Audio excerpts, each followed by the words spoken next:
السلام علیکم ناظرین، میں ہوں نور العارفین صدیقی اور آپ دیکھ رہے ہیں ہاٹ سیٹ۔ فلموں اور ڈراموں کے بعض کردار کبھی کبھی اتنی لافانی حیثیت اختیار کر لیتے ہیں کہ ان کے اثرات ہماری زندگیوں تک پر محسوس ہونے لگتے ہیں۔ ایسے ہی ایک لافانی کردار ہے گبر سنگھ کا۔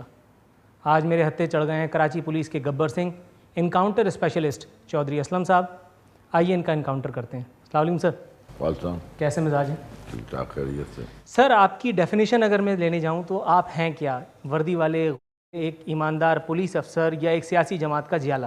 یہ عارفین صاحب نہ تو غنڈے ہیں، نہ ہمارے پہ کوئی غنڈوں کا چارج ہے، ہم ایک پولیس افسر ہیں، نہ کسی پولیٹیکل پارٹی سے ہمارا تعلق ہے، ہم تو سیدھے سیدھے پولیس والے ہیں۔ آپ سیدھے سیدھے پولیس والے ہیں، یہ ایک عام آدمی کو ہضم نہیں ہوگا سر۔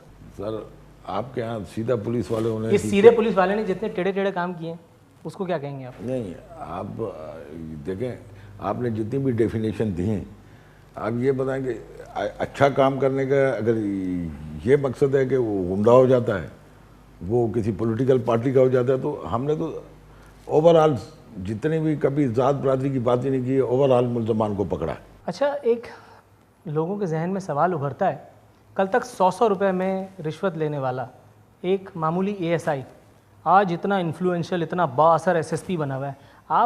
یہ آپ کے انڈر ورلڈ کنیکشنز کا اثر ہے یا آپ پولیس ڈپارٹمنٹ میں آخری قابل افسر ہیں جسے اتنی جلدی جلدی پروموشن مل رہی ہے؟ چکر کیا ہے؟ نہیں، ایسا نہیں ہے۔ نہ تو یہ بھی آپ کا کہنا غلط ہے کہ 100 روپے لینے والے ASI 150 ہوگا سر، 200؟ نہ 150 ہم نے لیا، نہ 100 لیا، نہ ہمارے پہ ایسا کوئی چارج ہے۔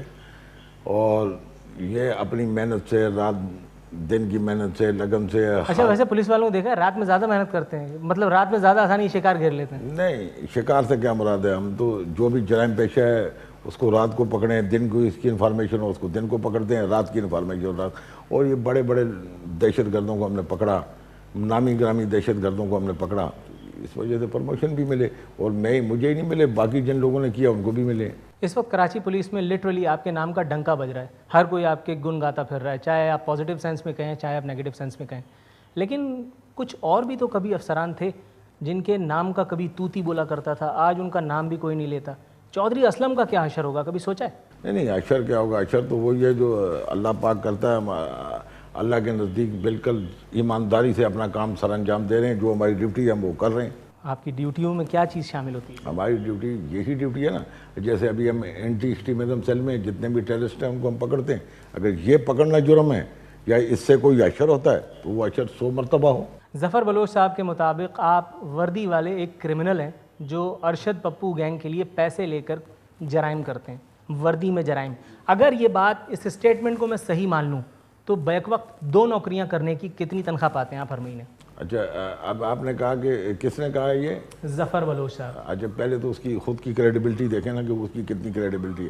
اب ارشد پپو کے سارے بھائیوں کو ہم نے پکڑا، حاجی لالو کو ہم نے پکڑا، اس کے بنوئی غفار دھوبی کو ہم نے مارا، اب اتنے لوگوں کو مارا، اور ان کی ہیڈ منی یاسر عرفات ارشد پپو کا بھائی ہم نے پکڑا، اس کے علاوہ اس کا بھانجے بلال جس پہ اب 10 لاکھ ہیڈ منی ہے اس کو میں نے پکڑا، تو میں ان سے ملا ہوئی ہوں، ان کو پکڑ بھی رہا ہوں۔ اکا دکا دکھانے کے لیے تو کچھ کیا جا سکتا ہے سر، فلمیں دیکھتے ہیں نا، فلموں میں بھی یہی سب ہوتا ہے۔ جب لیاری کا آپریشن پہلی دفعہ ہم نے کیا تھا تو جتنے اس سائڈ سے مارے گئے تھے یا پکڑے گئے تھے، اتنے ہی ارشد پپو کی سائڈ سے بھی پکڑے گئے تھے، اور اتنی ہی پٹیشنیں انہوں نے مجھ پہ کی تھیں جو کورٹ میں آن ریکارڈ ہے۔ تو یہ بھی تو ہو سکتا ہے کہ اسکرپٹ کا حصہ یہ ہو کہ 2 وکٹ اگر وہاں سے گراؤ تو 2 وکٹ وہاں سے گراؤ، اس سے یہ تو ثابت نہیں ہوتا کہ ارشد پپو یا دوسروں کے لیے آپ کام نہیں کرتے۔ اچھا، ارشد پپو کے بھائیوں کو مارو بھی اور اس کے لیے کام بھی آپ کر رہے ہیں، اس کے باپ کو بھی آپ بند کرو، اس کو سزا بھی ہو، پھر اس کے لیے کام بھی کر رہے ہیں، یہ تو ایک عجیب بات ہے۔ اور جس آدمی کے کا یہ اسٹیٹمنٹ ہے اس کی خود کی کیا کریڈیبلٹی ہے پہلے تو وہ بتائیں نا۔ آپ آخری افسر تو نہیں ہیں جس نے ملزمان کو پولیس مقابلوں میں مارا ہے؟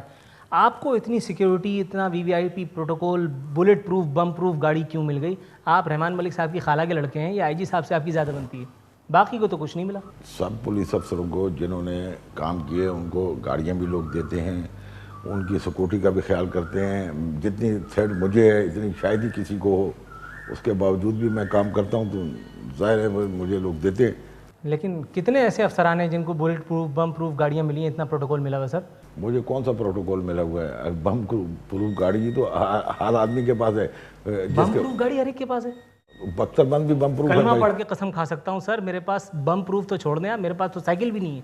बम प्रूफ तो गाड़ी आपने किया क्या है? एक आम आदमी की बात कर रहे हैं आप, एक आम पुलिस वाले की अगर हम बात करें उसके बाद बम प्रूफ गाड़ी कहाँ से आएगी सर? तो एक काम, ये किसी खास खिदमत का सिला है। नहीं, एक तो ये बताया ना कि एक आम पुलिस वाले ने इतना काम किया जितना हमने किया। ऐसे बहुत से और नहीं, भी आप अफसर- एक सर, मिसाल आपके दे अलावा दें। मिसाल के तो अच्छा, आप अपना राइवल किसी को मानते हैं पुलिस डिपार्टमेंट? नहीं, मेरा कोई राइवल नहीं है, जो भी काम करे ये तो काम है, जो जिसको मिले वो करे। हमने तो किसी को मना थोड़ी कर सकते हैं कि आप नहीं पकड़ना, हम ही पकड़ेंगे। जिसका जो काम है वो करता है, हर आदमी का अपना अपना वे ऑफ वर्किंग है। हम तो जो भी क्रिमिनल है हमने उसको हाथ डाला, और इतने क्रिमिनलों को हाथ डाला है, इतनों को डाला है कि यही वजह है कि हमारे घरों पे वो ब्लास्ट करते हैं। अच्छा। और ये वाइद पुलिस वालों जिसने हकीमुल्लाह को ऑन रिकॉर्ड चैलेंज किया है, कोई और है तो करके दिखा दे। अच्छा, मुझे एक बात और भी बताइए, आपकी पर्ची कितनी लंबी है, इसका अंदाज़ा हम कैसे लगाएं? कौन सा आपके पास वो जादू की चिड़िया है कि AIG से मैंने इंटरव्यू किया, मैंने 3 सवाल थ्रो किए आपके बारे में, एक का जवाब भी उन्होंने मुझे नहीं दिया। हर आदमी आपके नाम से क्यों इतना खाइफ है? नहीं ना, वो तो बड़े लोग हैं, वो मेरे नाम से क्यों खाइफ हो जाएंगे? वो तो मालिक हैं, हम तो मुलाजिम हैं, वो बड़े अफसर हैं, आला अफसर हैं, और कोई खाइफ नहीं है। उन सबको पता है कि हम स्ट्रेट अवे काम करते हैं, सीधा काम करते हैं। और अगर हमारी पर्ची होती तो हम एंटी एक्सट्रीमिज्म सेल में नहीं होते, हम किसी और अच्छी जगह पे होते जहाँ पे हम सर्विस को एंजॉय कर रहे होते। आपको बताऊं, एंटी एक्सट्रीमिज्म सेल की अगर आप बात करें, पाकिस्तान में मोस्टली लोगों का ख्याल ये है कि हर आदमी जो उस काम के लिए नाअहल है वो काम कर रहा है। जिसे खेलना नहीं आता वो कौमी क्रिकेट टीम में खेल रहा होता है, जिसे गाना नहीं आता वो मुल्क का मशहूर गवैया होता है। तो अगर आप इंसानी हुकूक़ की बात कर लें, आप मुझे एक बात बताइए, आपके ऊपर कितने इनकाउंटर्स के इल्ज़ाम हैं?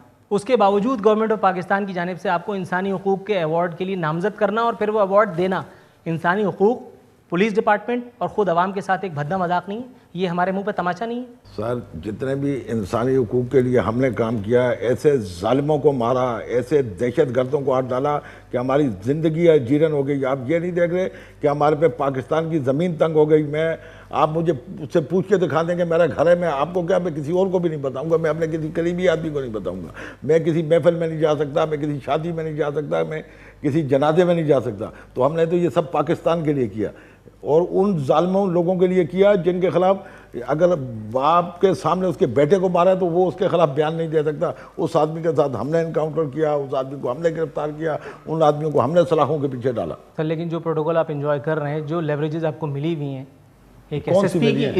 इतनी इन्फ्लुएंस नहीं। कि पुलिस डिपार्टमेंट में उसके नाम से थरथरी चढ़ जाती है लोगों को, ये जाहिर है कि सर इसकी कॉस्ट तो पे करनी पड़ेगी ना? नहीं सर, ये तो अभी देखो ना, आप दो बातें कर रहे हैं।